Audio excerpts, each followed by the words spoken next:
Download the Z5 app now. Zee मराठीवरील रात्रीच खेळ चाले 2च्या 19 एप्रिलच्या भागात दत्ता घरी येतो आणि कोणाशीच काही न बोलता सरळ देवघराकडे जातो आणि तिथे देवापुढे बसून सरिताची काही चूक नव्हती तरी तिलाच नेहमी मी दोष देत आलोय. चुकलंच माझं. आता माझ्या सरिताला लवकर घरी पाठव अशी प्रार्थना करतो. इंदू त्याची समजूत घालते. इथे आबा देवापुढे दिवा लावतात तर वच्छी त्यांना तो दिवा विझवायला सांगते. आणि असं का करायचं असं आबा विचारतात. त्यावर वच्छी तो दिवा विझवते आणि वच्छी सरिता गेली आहे मग सुतक असताना आपण घरात दिवा कसा लावणार असं म्हणते. इथे वाड्यावर रघु येतात आणि अंगारा जमिनीवर ठेवून सरिता उगवतीकडून मावळतीकडे गेल्याचं सांगतात. तेव्हा मावळतीच्या जमिनीकडे गेली की काय अशी इंदूला शंका येते. मात्र तिथे ती जात असताना तिला कोणीतरी ओढून दुसरीकडे नेलं असं रघु सांगतात. इथे शेवंता बाईला तिची बाजू मांडण्याची एक तरी संधी मिळायला हवी असं बोलत असते. तेव्हा तिथे सोंट्या येतो आणि तो शेवंता सरिताशी बोलतीये हे बघून गोंधळून जातो. त्याला सरिताचं भूतच आहे असं वाटतं.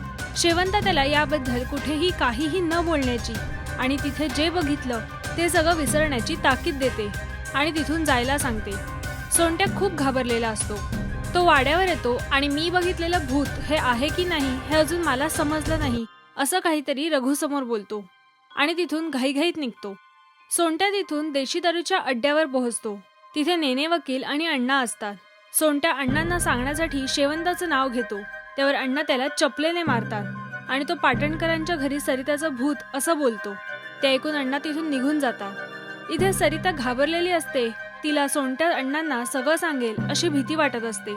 शेवंता तिची समजूत घालते. तेव्हा तिथे अचानक अण्णा येतात.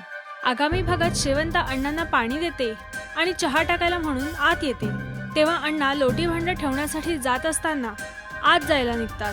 त्यांना तिथे सरिता दिसली तर ते तिला मारून टाकतील का की दत्ताला दिलेलं वचन पूर्ण करण्यासाठी तिला घरी घेऊन देतील हे बघण्यासाठी पाहत रहा रात्रीच खेळ चाले 2 सोमवार ते शनिवार रात्री 10:30 वाजता फक्त झी मराठीवर.